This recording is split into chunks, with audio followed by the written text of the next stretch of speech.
Good morning, Eric. Good morning, Chris. March the 14th. A week from today will be the first full day of spring.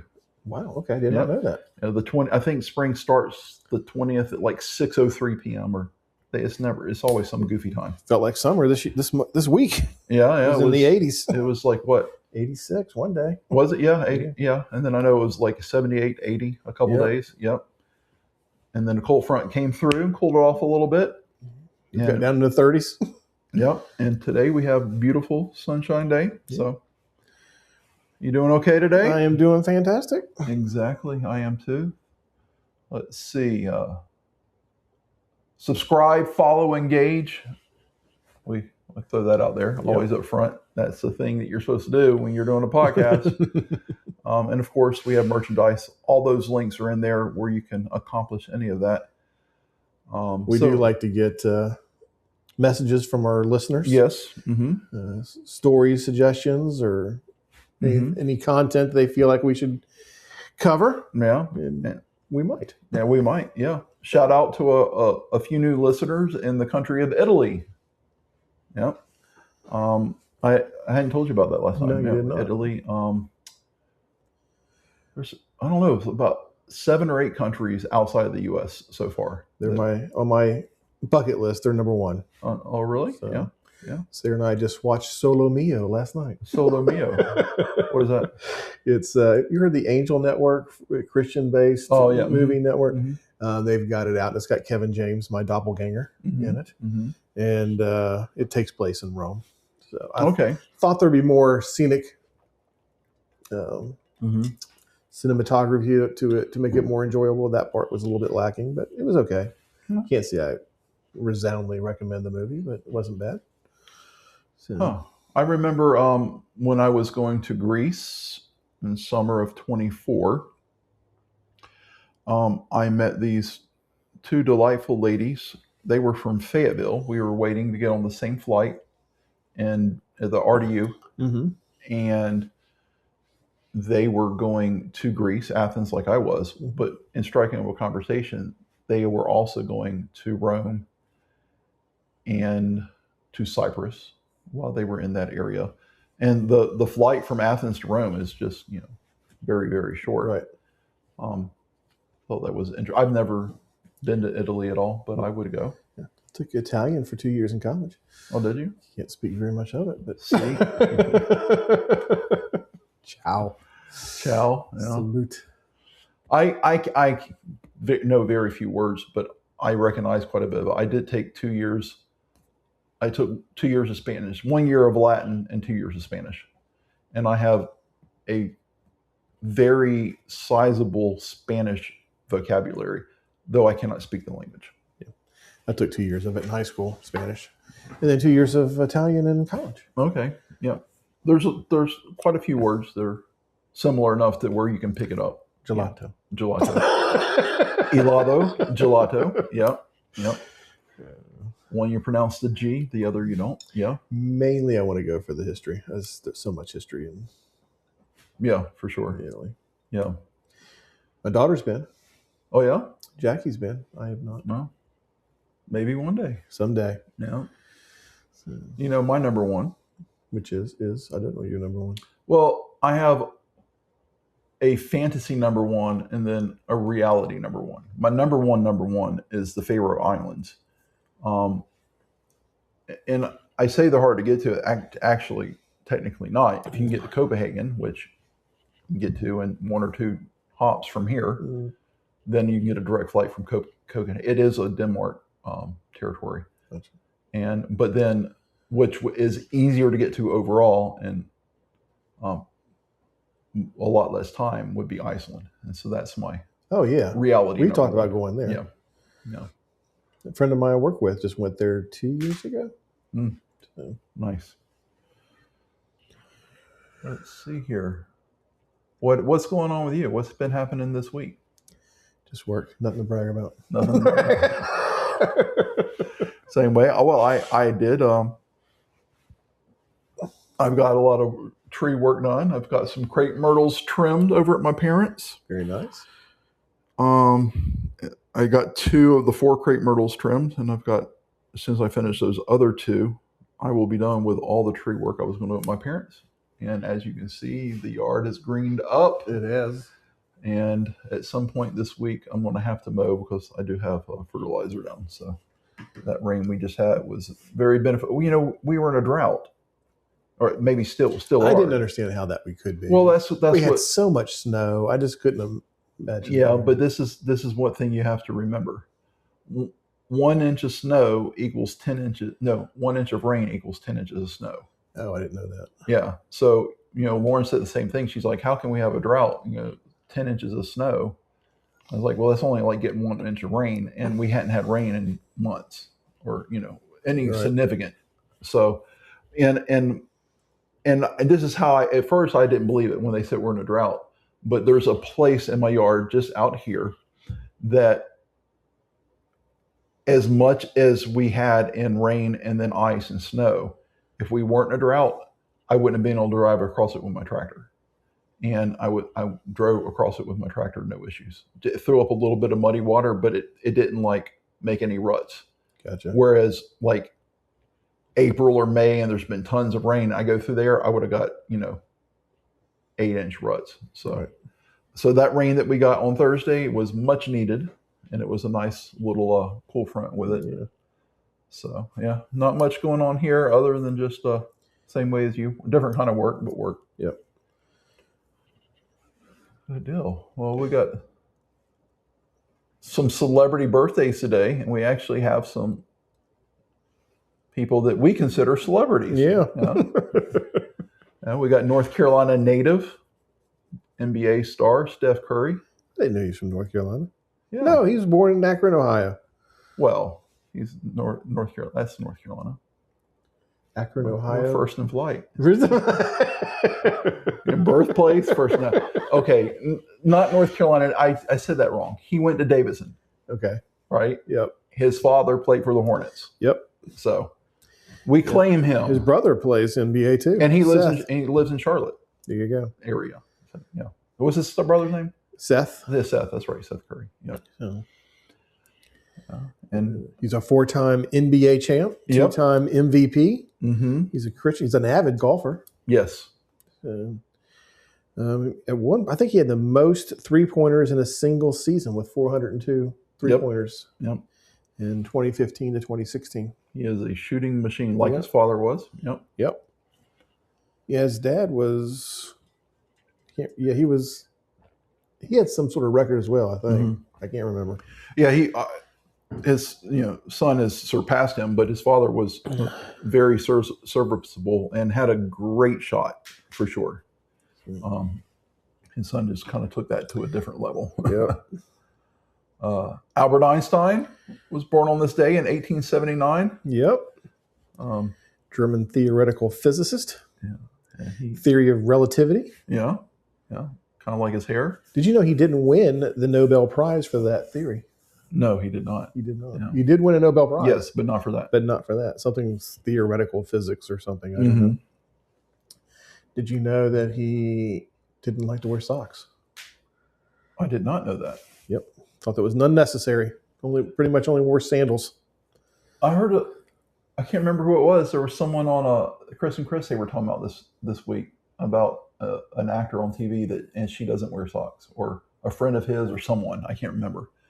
That's interesting. I won't call any names, but a friend of mine that you know, one of his college roommates had what I think could be considered a sock phobia. And if you took your shoes off, you need to take your socks off as well. Someone's gnarled feet, and Was that a fear of socks or just an aversion to naked feet? No, he was fine with the naked feet. Okay, no. That's what I'm saying. That's right. So when my friend, the first time, maybe he had a foot fetish. Right? No.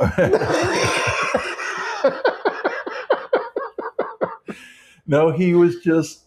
So the first time I went there, and he went to Chapel Hill, and I was going to visit him for a weekend. And when I got there, his roommate neither of his roommates were there, and he's like, I need to tell you something. It's going to sound really weird. Said, my roommate, and he called his name. He's like, he is like afraid of socks. Like he has this fear. It's not rational, but if you take your shoes off, then you have to take your socks off. He's like, or you can just leave your shoes on. But if you take your shoes off and don't take off your socks, it will like cause a visceral reaction. And I was just looking at him like so confused. He's like, I know it doesn't make sense. He's like, I'm just letting you know. He's like, so it would make things less awkward. Do you have any irrational fears? Let's see.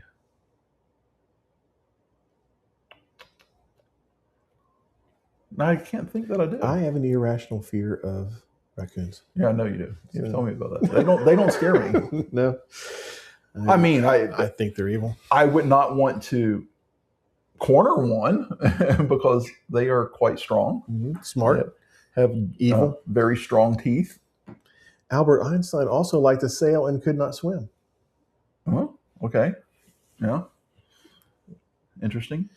He also played the violin. Yes, I'd read that. Very well, and said he thought in music. Yeah. You know, that kind of resonates with me. It may not be the way he meant it, but the majority of my waking hours, I am making correlations either between what I'm thinking to music or when I hear music to it brings up certain thoughts. Lyrics, like I can think of lyrics pretty much for every situation I'm in. So I'm very musical in my head and my thought process. He thinks in music. That's a cool thing. Yeah. I don't know that I've ever heard that stated that way before. That's interesting. He was also offered the presidency of Israel in 1952 and turned it down. Really? Mm-hmm.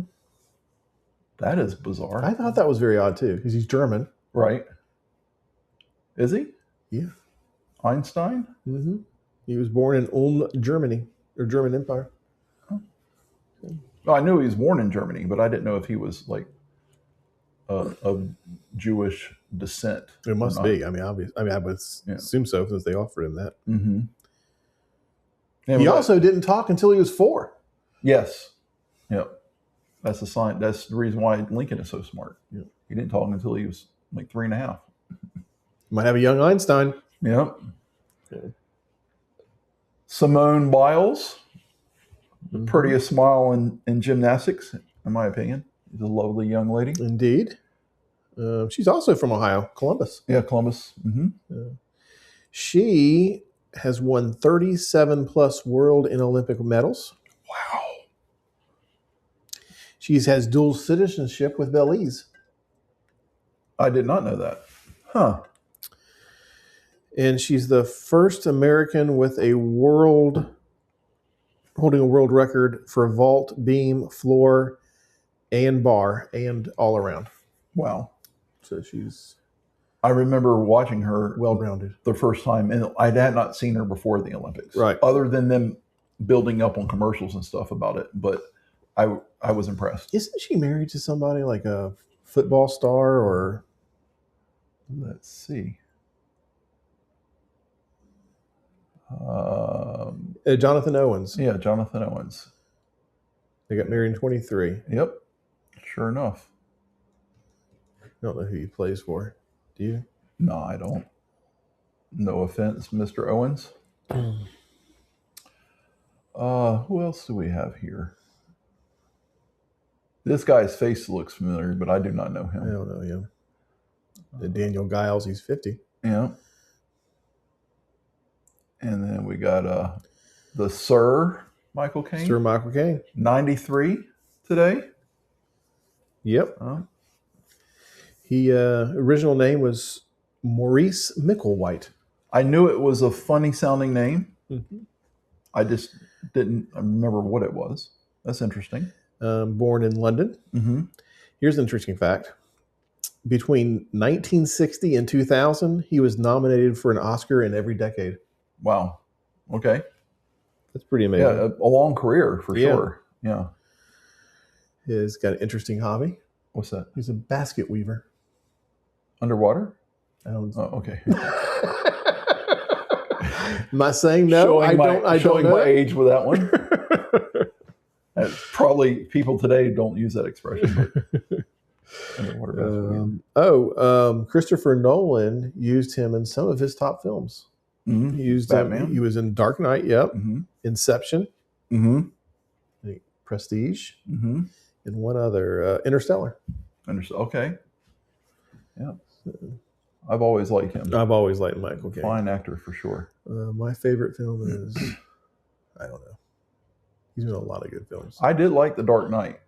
I full confession, I was never big into comic books, but I always had this affinity for Batman. I don't know why. I have not liked any of the Batman movies until The Dark Knight. Yeah. The ones before that I just thought were cartoonish. Well, and there's some good, when Michael Keaton was in it, right? George Clooney and Jack Nicholson played the Joker. Danny DeVito. Played the Penguin. Mm-hmm. Who played the Riddler? It was it Jim Carrey? Jim Carrey. Jim Carrey. Yeah. Oh, they have big names. Yep. I didn't think they were bad. I when I say it wasn't the TV show or the movies, it was the concept of Batman. I just thought it was cool. It's kind of like a Robin Hood kind of thing, except for he was, multi-bazillionaire, right? Yep. I thought the concept was cool. Those movies, I think what hurt them was they were, even though I thought some of them were good for the action sequences, they were over the top goofy. Yeah. Like campy. Yep. Which the old cartoons were. But when you got to Dark Knight, Christopher Nolan didn't go that direction. Right. And it actually had a more mature, less goofy feel to it. Yep. I thought that was good. Billy Crystal. 78 today. I had 77. How about that? Oh, well, somewhere. You know what it was? When I did this research yesterday, he was 77. He was 77, yes. Yeah, exactly. There you go. Seeing people say we don't plan. That's right. And we plan like you would not believe. Oh.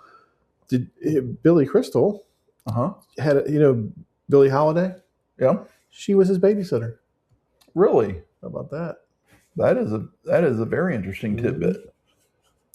He went to Marshall on a baseball scholarship. Yep. Marshall University, West Virginia. He was supposed to be on the first skit ever on SNL, but they cut it. Okay. And he's hosted the Oscars 9 times. And I like the fact, because you don't see this in Hollywood often, mm-hmm. He's been married to the same lady since 1970. Oh, that's awesome. Yeah. I always enjoy that. Is that 56 years? Yeah. Wow. Yeah. Yep, for sure. Uh-oh. What's wrong? We low on battery? Yeah. Sorry, guys. We can't pause it either, can we? No. Well, I mean, hold on. Say something, Eric. Sure. Talk to them about it. Well, I'll talk about a lesser-known birthday today. Was in 1864, John Casey Jones was born. He was a railroad engineer. He was immortalized in the Ballad of Casey Jones. I guess he was, like I said, he was a trained engineer, and he was on a cannonball run going from Memphis. I don't know where he was headed, and there was a freight train that was stopped on the train. They saw it as they approaching. They were approaching it, and he laid on the brakes trying to save everybody on board. The fireman, I guess the guy who feeds the train with coal or what have you, he threw him off the train, and then he stayed on the train himself to try and lay on the brakes to be able to stop the train and try and save the people on board. And apparently everyone lived except for him. So, and who was that? That was Casey Jones. Back in from 1864. I went with a little more remote birthday. Casey Jones. Casey Jones. Huh. So not the Former coach of the Boston Celtics. No. Okay. Maybe he was named after him. Maybe so. Was this KC the initials? No. Okay. His name was John Jones, but he went by KCCASEY. Okay. Yeah. And there was a song written that was kind of immortalized in. So man, that was. See what you get here? I mean, it's well rounded. That was interesting. Well, you said fill the time. I had to go back in time. Yeah, exactly. Let's see who else we have here. Have we done Quincy Jones yet? No, he's right here. There Quincy Jones. Yep. Produced a lot of albums for a lot of really big names over the years. Be a long list. He was a jazz trumpeter. Yep. Mm-hmm. He was a composer. He was an arranger. He was a record producer. Like you said, he some big names like Frank Sinatra. Mm-hmm. I think he arranged the "Fly Me to the Moon" song for Frank Sinatra. Produced several albums for Michael Jackson: "Off the Wall," "Thriller," and "Bad." Mm-hmm. Let's see what else we got about him. Born in Chicago, Illinois. Started playing the trumpet at 14, and here's a tie back to a Billie Holiday as well. Mm-hmm. He played for Billie Holiday when he was at the age of 14, the trumpet. Oh, wow. So, let's see. 27 Grammys? 27 Grammys. Wow, I did not know that. That's impressive. Yep. He's won the EGOT. Mm-hmm. One of the few people who have an EGOT where he's won an Emmy, a Grammy, an Oscar, and a Tony. Yep. We talked about how Albert Einstein thought in music. Quincy Jones had, what's it called, synesthesia, where he visualized music as colors. Wow. Okay. I think it's called synesthesia. I could be saying that wrong. That's interesting. A very accomplished man. Lost him in 2024. Yep. Oh, he produced the "We Are the World." Yes. Yep. Mm-hmm. A lot of credits. And in addition to those Grammy wins, he was nominated 78 times. Wow. Which is impressive. 29 wins. Oh, here's an interesting fact. Mm-hmm. He was invited to be at Sharon Tate's home when the Manson family murdered those folks there. That's grim. Yep. But he wasn't there. He was not. He didn't show. Uh-huh. But was supposed to be. I don't think I have anybody else. Do you? Let's see. That's all the birthdays today that we have. I mean, yours come up with some other folks I don't recognize with the younger generation. Yeah, YouTube and Instagram. Yep. Celebrities. No offense to them, but so what we got this day in history? I had far less events today. Yeah. The cotton gin being patented today. I swear we talked about the cotton gin before on a different. We have. Yeah, Eli Whitney has come up. Maybe it was his birthday. I think it was his birthday that we had. Gotcha. Yep. As a matter of fact, yep. Eli Whitney, and then I have to stop myself from going somewhere. That was in 1794. There's a Eli Whitney High School, but okay, not for the show. What else do we have? In 1899, a German named Ferdinand von Zeppelin received a patent, since we were talking about patents, for the navigable balloon, the Zeppelin. Oh, okay. Interesting. FBI today, 1950, debuted their 10 most wanted fugitives list. Indeed. Yeah. Never been on that list? Not yet. Not yet.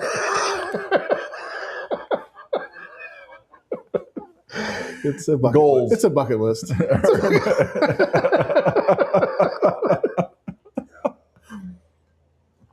I think it's pretty much at some point in time in everyone's life it's a goal. Yep. Sometimes you give up on it. Let's see. Well, we got two out of order, but two things in Russian on this date. One, Nikita Khrushchev begins his rise to power in 1953, and then in 1990, Mikhail Gorbachev was elected president. I didn't have it on my list, but I think there might have been a Russian astronaut too that went into space on this day too. I didn't find it worthy enough for our listeners.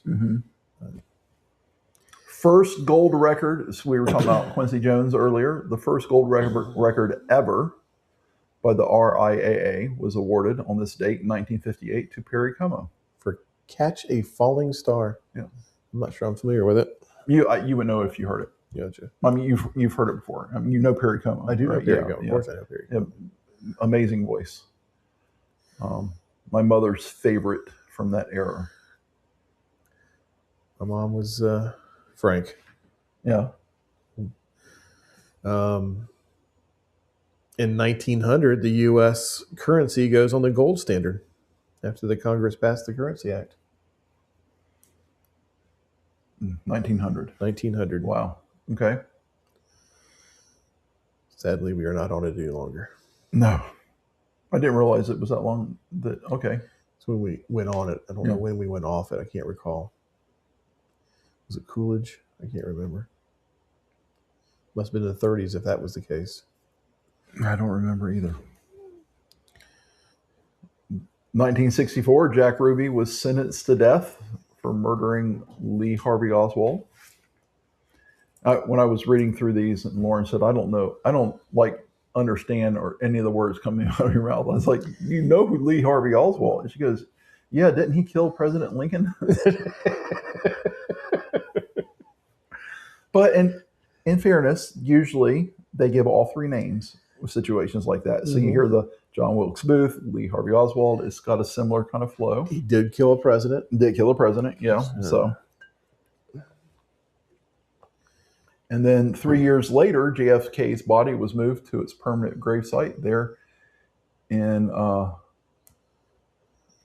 Arlington National Cemetery. Totally unrelated, but I just watched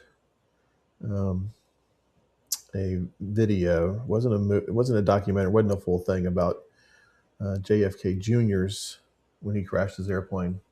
I wonder when that was, 98? I think around there, yeah. Interesting. But that's all our... I had one. I had two more you didn't have. Okay. I had 1973. Future U.S. Senator John McCain was released as a POW in Vietnam. And how long had he been held? 5 years. 5 years. Over 5 years. I knew it was a significant amount of time. Over 5 years. So, and then in 2013, Xi Jinping was named president of the People's Republic of China.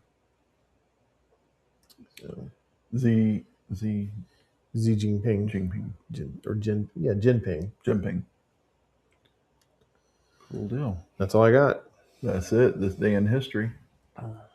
So now we're going to go to some stories. We had a few. Yeah, I had better luck today. Yeah. Finding some good news stories for this week. Yeah.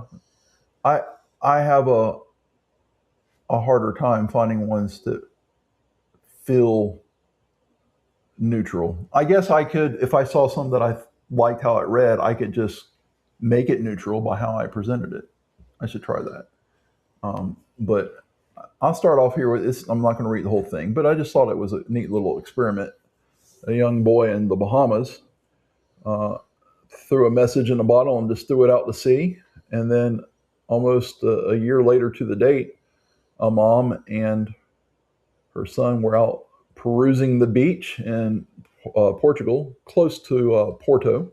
I won't try to pronounce the name, but it's close to Porto. And he finds the bottle and they look at it and they actually send a text message and a picture of the bottle to the kid in the Bahamas. And he just thought that was the coolest thing ever. You know, it's kind of pretty cool. Yeah, it is. It's pretty cool. At 4,000 miles. That's 4,000 quite miles. the journey. Yep.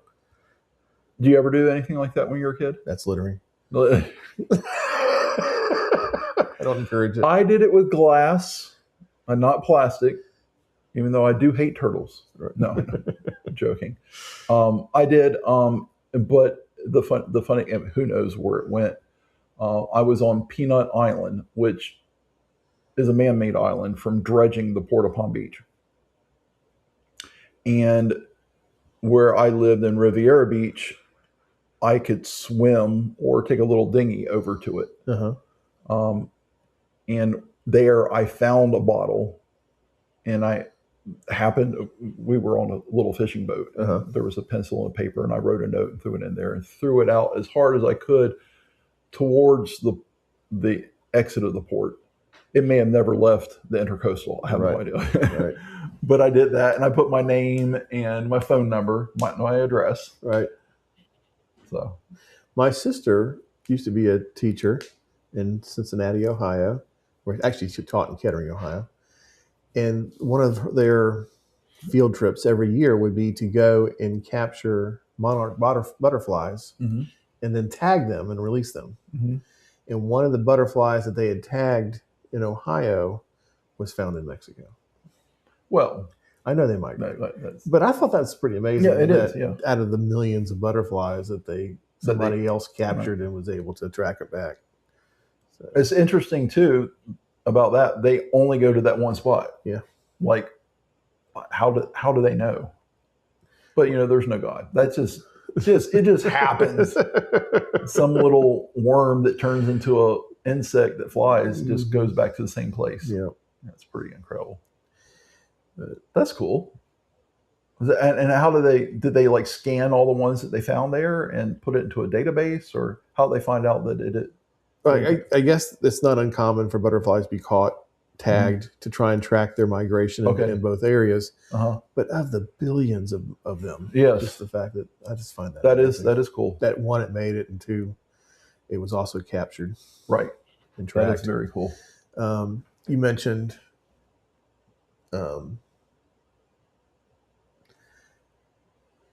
how the butterflies find their way there and all that kind of stuff. And it's got to be an act of God, which I don't argue at all.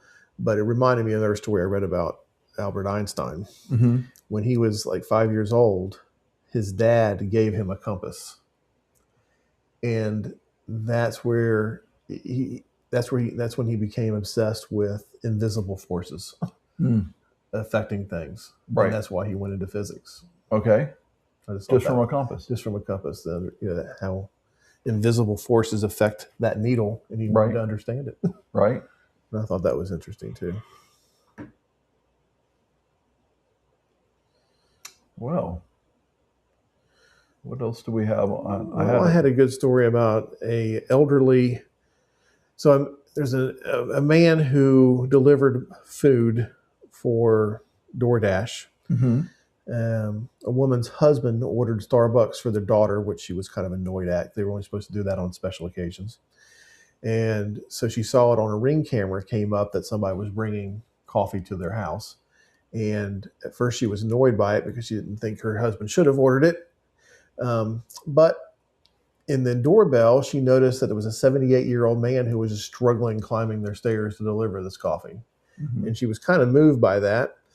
And so she was unable to give him a larger tip through DoorDash, whatever reason. I guess they don't allow that. So she went to social media to try and track this gentleman down. And it got a lot of response. Like 12,000 responses in a short period of time. She was able to track him down. She took him $200. And he says, honey, I'll only take this if it's not a burden to you. And, he took it, and she found out a little bit more about his situation. His wife had recently lost her job. She was diabetic. They needed to take this job to kind of make ends meet so she could keep getting the medicine she needed to stay off dialysis. And so she decided to go a step further and did a GoFundMe. And within a short period of time, they had raised $500,000 for this gentleman. Wow. And so for the first time, he's able to kind of breathe a little, take it a little bit easy. I thought that was good news. Oh, for sure. That's it took her being aware. Some people probably wouldn't even register. Right. Like, bring me my food. Right. But she was looking at it through a human lens. So that's good for her. I had two main stories, and one. Let's save that one for last. That's the funnest one. Yeah, for sure. Right. But I was just going to say the only other one that I had we actually already covered a couple of weeks ago on the show. Oh. Well, then it must not have been this week's story. Right. Well, no, I don't look for them necessarily this week. I just look through the good news sites. I'm trying to do it by the week. Right. So, or as current as possible. Right. Yeah. I did find another one for this week. There was a Texas elementary school crossing guard whose car was in the shop. So she was forced to, first she was taking a Lyft to get to work every day to take care of these kids.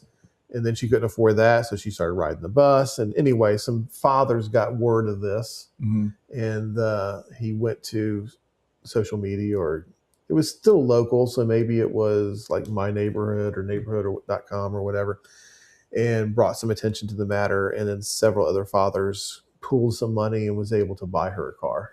Nice. So I thought that was a feel-good story. Mm-hmm. It wasn't a great one, but it was, another one where people saw somebody in need and did what they could to help. Yeah, for sure.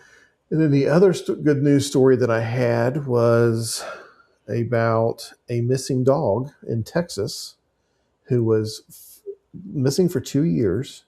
And then he was found this past week in New Jersey or New York. I can't remember. New Jersey. Mm-hmm.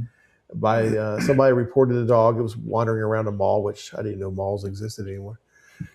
And police came, picked him up, took him back to the police station. I guess it had a chip where they were able to track it down to the original owner, gave him a call.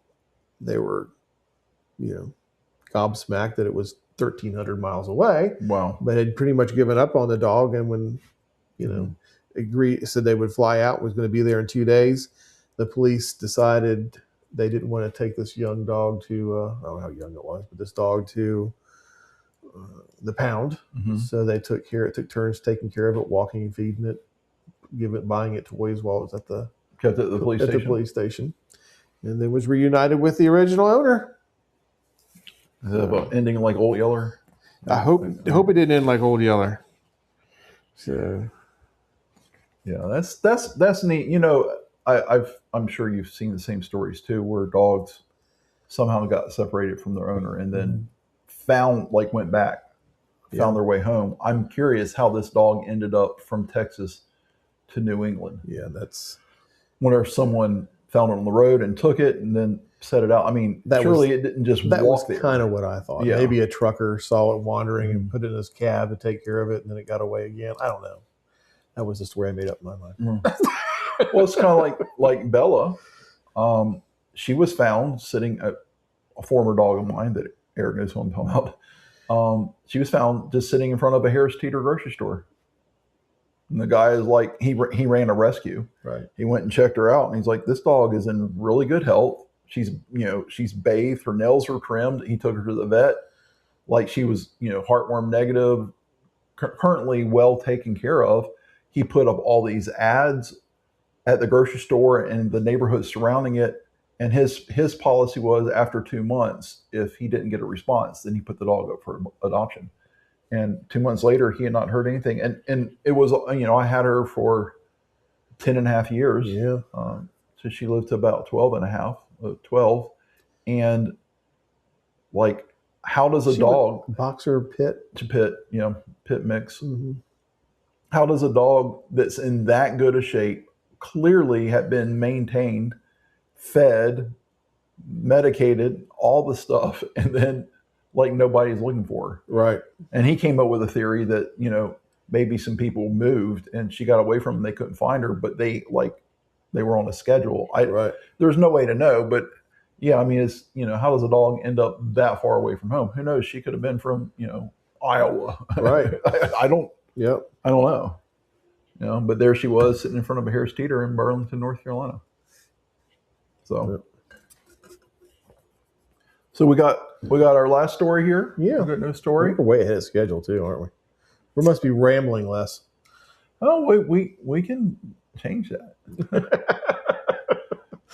So there's this it's a seafood restaurant. Let's see, I want to get this right. A Mobile,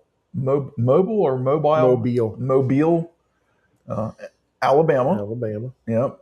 And it says free. They had a sign up. It's been up for decades. Free oysters to any man 80 years old, accompanied by his father. Accompanied by his father. Oh, yeah, sorry. I was thinking of music. Free oysters to any 80 years old accompanied by his father. Right. And so these guys have been talking about it for decades. Yep.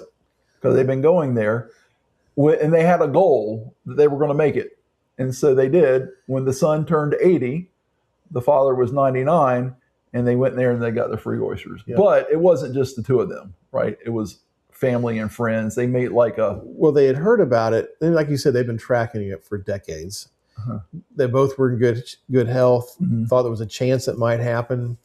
And so then they called when they realized, I'm going to turn 80 and Dad's still with us. He's 99 and in good shape. He says, let's call the restaurant and see if he's done it before us. Mm-hmm. And they called the restaurant, and the restaurant said, nope, you'd be the first. Mm-hmm. And then they ended up having a party with other family members. I think there were like 60 people there.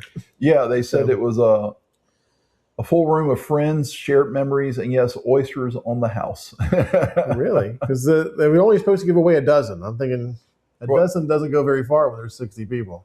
Well, it was just for the father and son. A dozen each, or they each got sick? I don't. They both got. They both got a dozen? Yeah. Okay. Are you sure? Yeah. Yeah. They both basically got a meal. Yep. Yeah. And I guess the son who had turned 80 has a brother who turns 80 in 2027. And so the father's vowed to stay living long enough that he can do it too. Well, and this says right here, the sign says 80-year-olds get free oysters, not just on their birthday. So technically, this means free oysters for Jimmy's entire 80th year, as long as he brings his dad with him. That's right. So they could, yeah. But they live in Florida, though. Yeah. Yeah. And you're right. Carl will be 78 in October. Yep. So they're already making plans to go back there for his 80th. I thought that was a neat story. Yep. And to our local rivals, who seem to pick up a lot of our stories, they actually aired this one first. Okay.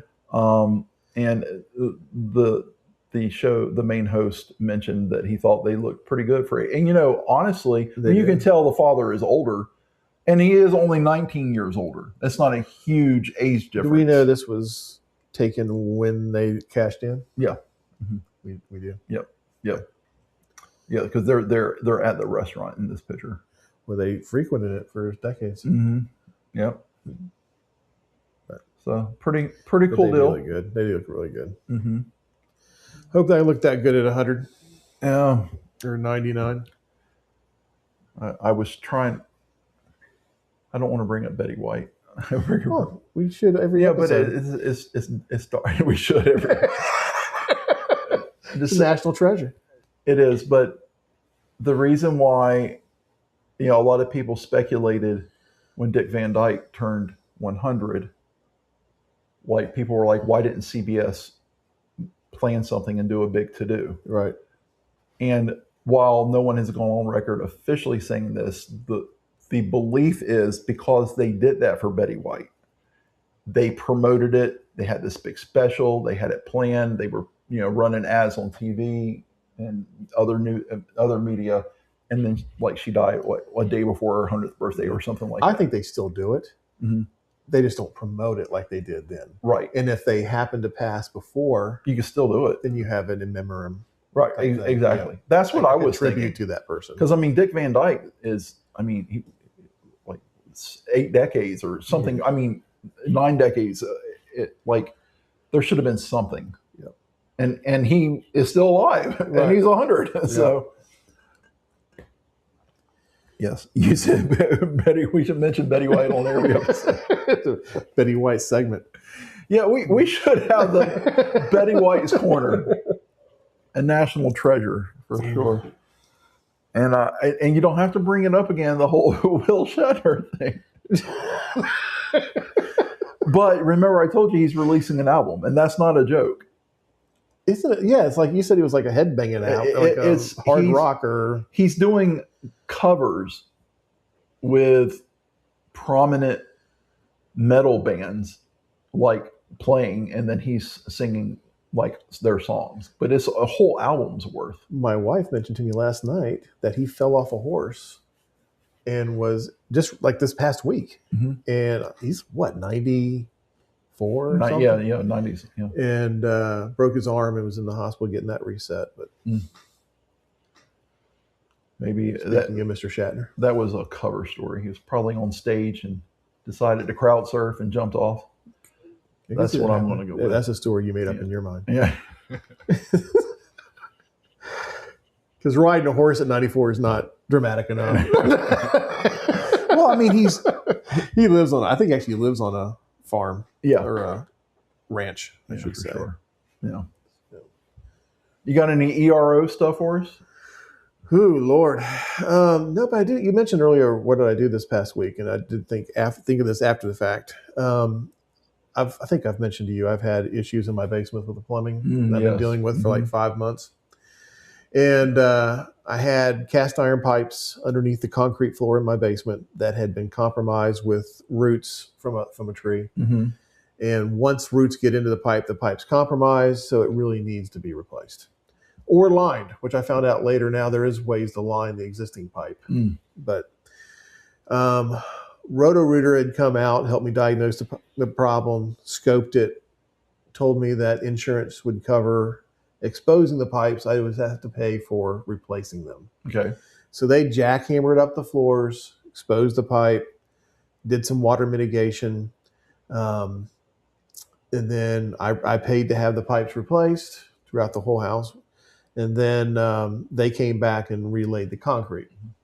I had them quote the plumbing too, but they were astronomical. I mean, they quoted me $15,000 to replace the pipes, and I got it done by a licensed, bonded with plumber with the same materials, permitted, inspected, for $4,500. So there were 3 times. Wow, more. And that's significant.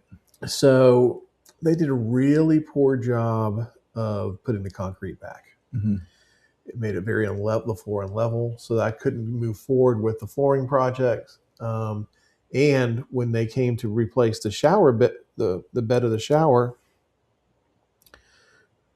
that plumber had to re-jackhammer up that area because it was like a mound. They couldn't level it, so you had to re-jackhammer up that area so it could be leveled. So you're doubling the work, doubling the time. It created another problem so I had another company come in because they weren't competent enough to do it. I had another company come in to do the leveling.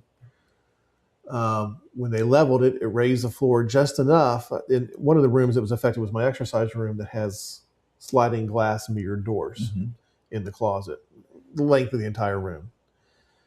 Well, it raised it up just enough that the doors could no longer had to be slot and the doors can't be cut down because they're metal doors and they're mirrored. Right. So they had to raise that entire opening up just by half inch so everything would work.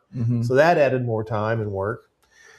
Anyway, long story short, Roto-Rooter filed with my insurance company and they charged them $30,000 for the water mitigation and the jackhammering.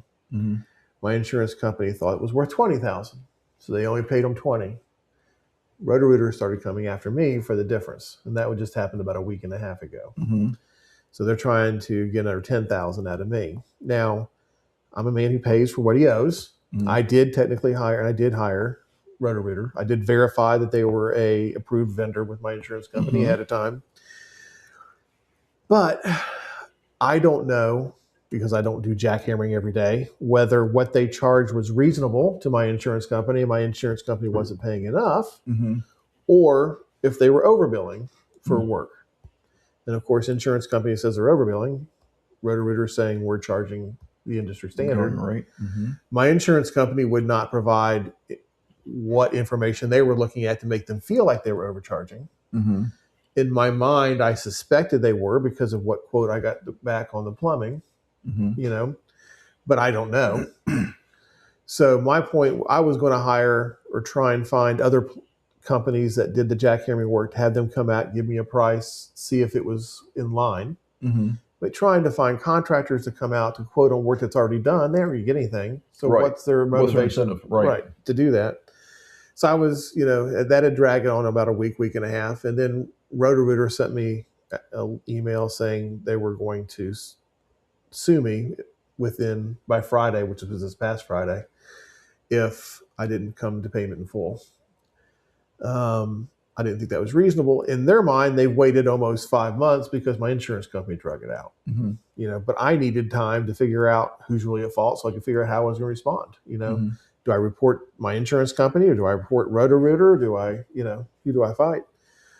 So I actually took a day off last week to try and address this situation. I spoke to an attorney and I just researched the heck out of it online to try and figure out how to handle the situation. The attorney didn't get back to me right away. I had to wait a day or two to hear back from him. So by then I had found out one possible solution, which is what I chose to do, would be there's 3 types of insurance adjusters. There's the insurance company adjuster for the company, and just the insurance adjuster for the insurance company. There's an independent where the insurance company hires them to do the adjusting. And then there's a public adjuster where they work for the insured, not the insurer. So in the first 2 cases, obviously they work for the insurance company, so they got their best interest at heart. With a public, you hire them and then they negotiate with the insurance company and the vendor on your behalf. In my case, what he charges is 10% of what he gets the insurance company to pay. Not what they have already agreed to pay, but what he gets agreed to pay more. Right. Because I'm close to the end of working this out. Most of the time, they don't come in at this stage. They take it from the beginning. But in this case, he's only fighting for that $10,000. Right.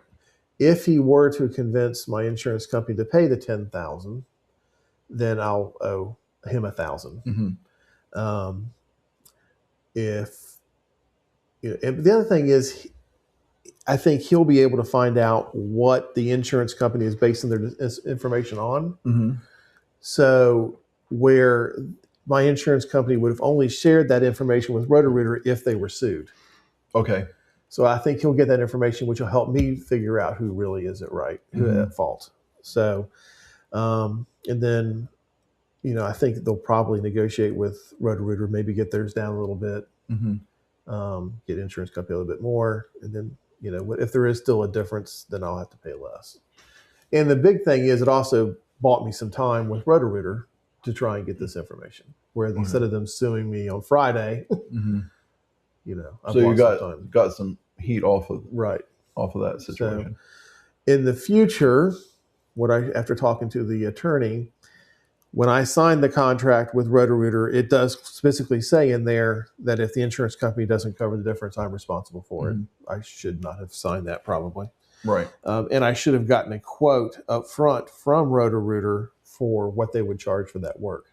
Right. In the language of what I signed, they said they didn't know until they get into it. They don't quote those types of jobs up front because they don't know if it's reinforced concrete. They don't know how deep they got to go to get, how much square feet they got to remove, how thick the slab is. They don't know that until they get into it, which is somewhat understandable. But it left my argument a little bit less strong after the fact. So we talk about life lessons. Here's one. I know, and in the heat of it, when your house is flooded and you're trying to get everything fixed as soon as possible, you don't take the time to get if it's going to be anything over $2,000, I always get 2 or 3 quotes. In this case, I didn't do it because of the urgency, partly because I wanted to reward Roto-Rooter because they are the ones who told me, I didn't know, that I knew plumbing was on me as a homeowner. I did not know insurance covered exposing the pipes, the jackhammering up of the concrete and putting it back, which is the largest part of this whole project, So them letting me know that, I felt, well, maybe they should get rewarded for that, So I I did verify to make sure they were a approved vendor for my insurance company, right? But I didn't require multiple quotes or even check with other companies to see how much they would charge and all that kind of stuff, which in hindsight, I probably should have. I agree. But one thing that confuses me about the situation as you were talking through it is it seems like to me that Roto-Rooter and the insurance company are both at fault, because in my mind, the way it should work is they should already know. And I know they're saying they couldn't quote it exactly because it was like there was work that they may or may not have to do. They didn't know all that, but they should have had a ballpark. And the insurance company should have signed off on it. They came and said, we can't give you an exact number because of these, this criteria. However, it's probably going to be somewhere in this range. And then your insurance company could have been like, wait a second, that's way, or okay. And then, but if they're an approved vendor and your insurance company approved them to do the work, then the insurance company should pay them the money that they charge. And if not, then that's between the insurance company and the vendor. So, and I agree. And when I talked to Roto-Rooter in the beginning, I was like, he says the insurance company will cover this part. The only thing they might not cover is I have a concrete patio outside my basement, walkout basement, daylight basement on one side. The water line extended underneath that concrete patio. He says, because it's outside the house, they may not cover that section. And I said, well, whatever you do, make sure you get any work approved by my insurance company before you do any work. Right. If this isn't covered, I want to get a couple different quotes on this portion of it. They said, of course, that's what we'll do. Then when it came time to do the work, they just did the work. Before it was approved by insurance company. So for a couple of months, I thought, well, I'm going to be on the hook for that. Insurance company did ultimately cover that portion of it. Obviously, they can cover all of it, right? But they did. It was approved eventually. There was another section. When I come home one day, the bathroom down there was also included in it. It had tiled walls around the bathroom. They removed the tiled walls, the halfway up, and I didn't think that was going to be affected. That wasn't approved by my insurance company until much later. So again, they did things. I told them to get it approved before, and they were doing things right. and they didn't. They said it should be, and eventually it was, but again, put stress on me at the time. Well, you asked them to get pre-approval first, right? And they didn't. That's on them. And then I was stressed, wondering if they don't get it approved, then I'm stuck covering this out of my own pocket. So, right. So communication but again, in writing was one thing, and verbal was something else. So, well, I won't go into all the details. It's a much longer, drawn out, convoluted series of events with our roof. But at the end of the day, what our vendor did, when we finally came to an agreement, Lauren and I were like, we're not going to fight this anymore. We're just going to move forward with what they've approved. The vendor took the line itemed document from the insurance company and matched it up to theirs line for line, dollar for dollar. So at the end, the bottom number that they said they were going to charge was to the penny what the insurance company said that they were going to pay. And then they did the work for that money. Right. And that'd be the safest way to go about it. Right. Because you got approval up front before work was done. And then the vendor actually, and there was a big ordeal, and they did not do some things correctly. They made some pretty big errors, which they admitted to. But in fairness to them, and the only reason why I haven't written a scathing review, which I still think that they are owed. However, in fairness to them, they did some additional things that they should have found in their initial inspection, and they didn't. But they did some additional work on top of all this matching up line to line. Right.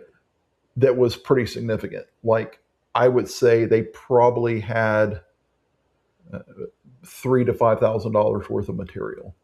And then the labor was just, a short amount of time. But they went and redid all that, and they told me up front they weren't going to charge me for it.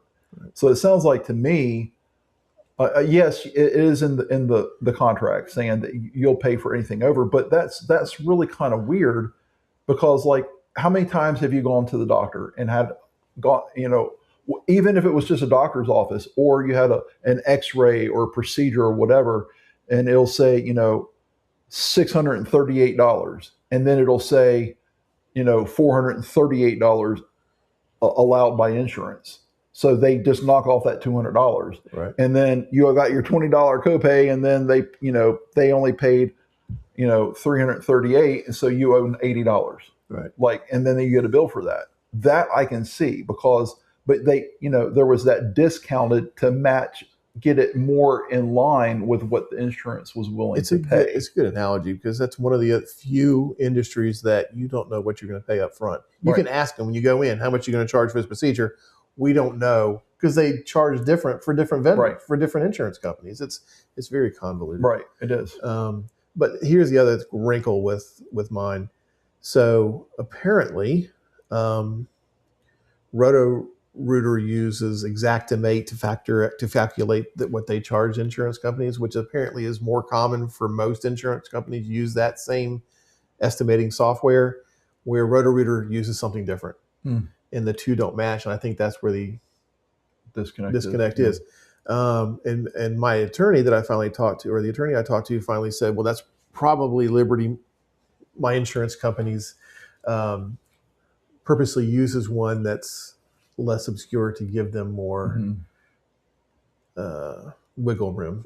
What he meant by that was he's not at liberty to say who his insurance company is. Exactly. And so I was trying to get a feel from my attorney what my worst case would be. And I said, am I going to be responsible for the $10,000 if it goes to court? Am I going to be responsible for my attorney fees and their attorney fees? What's my worst case? And he says, well, this would, you would have your attorney fees. I don't think a judge would make you responsible for Roto-Rooter's attorney fees, because you didn't flat out refuse to pay. You wanted to do the research to figure out if what they were charging was reasonable. So I don't think they would hold you responsible for their attorney fees. He did say that I would be responsible, and I would be responsible for whatever the judge deemed was a reasonable fee. Right. So it could be the $10,000. He could say it's worth $5,000 extra. Right. It could be worth $2,000 extra. Whatever that judge determined was a reasonable fee. And then you would be responsible for your attorney fees. And I tried to get him to ballpark. His attorneys charge $300, $600 an hour when you go to court. So, it's reasonable. You could expect to pay $5,000 or $10,000. Right. So obviously I don't want to go for a legal fee. And then if out of principle I decide not to pay it, they could put a lien on the house, which I don't ever plan on selling anytime soon, but they could collect then. So I don't know. But I just wanted to throw that out there as a lesson learned. I'm sure it's E plus R equals O, but it is a life lesson nonetheless. Life application. Yeah, it is. We talked about this. We both like to get 2 or 3 estimates. Yeah. But in that situation, you had an urgent, time-sensitive situation, and they had done, in your eyes, right by you by letting you know, oh, well, you don't have to cover this. The insurance will. Right. One thing that I find a little bit confusing, still going back to the difference, like I get it. It's in the contract that you're on the hook for anything the insurance company doesn't pay. But what's to prevent them from double charging? Man? Exactly. That's my point. So if the insurance company is like, I know the insurance company wants and again, I'm not saying they are. I'm not saying Roto-Rooter is doing that, although I have research and I have seen they quoted $15,000 for what you got for $4,500. Right. Different division. I think they have, but it may be, but you got it done by someone fully licensed, bonded, inspected, full the permits, permitted, and the whole 9 yards for $4,500, and they were going to charge $15,000, over triple. Yeah. So I think that speaks to their business practice, honestly. Right. That was where my mind was too. Right. But then when I see, my insurance company I got several quotes for putting the material back, right? Mm-hmm. And they, of course, wanted to use the lowest. Mm-hmm. And in fact, the lowest turned out to be one they asked me to reach out to after the fact, who I ended up using for a portion. I wanted to test them out first. Mm-hmm. So I had them do the sheetrock in the shower. Shower was done incorrectly. Mm-hmm. So I didn't know that because I told you I was fighting with Roto-Rooter about the flooring. They couldn't get the original vendor to come back because that vendor was now like in Louisiana doing work. Mm-hmm. And they didn't know how to fix it correctly. So they had another third-party vendor come out, which is one that I had gotten a quote from to do all the work. Right. Well, one of my more expensive ones, but also I can see where they knew what they were doing. Right. So they come out to look at the flooring, what they wouldn't fix because they only do jobs from start to finish, not come in the middle. I did work out of them a subcontractor they use, who I ended up using to do the floor leveling. But while they were there, they said, "Who did your shower?" And I told them the name of the company who did the shower. And they said, "It's done incorrectly." I had gone back with a shower insert versus a tiled shower. Mm-hmm. And what they had done is they installed waterproof sheetrock in that area, but they put the insert over top of the sheetrock. Mm-hmm. And that particular type of shower is supposed to be installed directly to the studs. Right. Mm-hmm. And then the sheetrock goes over that lip that goes around it. They wanted me to install trim around it. So I did some research after they left. I looked up the instructions for it, found out that it was supposed to be installed to the studs and not over top of the sheetrock. We're probably boring people to death with this detail, but they said no, it gives more support because those inserts are kind of not flimsy, but you know what I'm saying. And that by doing it over top of the sheetrock gives it more stability. I called the manufacturer. They said it should be installed the way it's the installation instructions provided within the material. If it can't be, you should go with a different type of product. Mm-hmm. So I made them come out, take the sheetrock out, build the walls out to the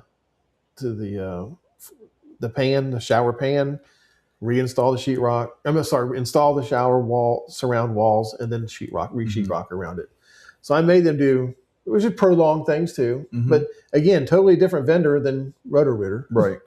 So I've had issues all over the place, but I'm anal. I'm probably more anal than most people, but even I'm more in the contractor side than most people have, and I didn't know that was installed incorrectly. Right.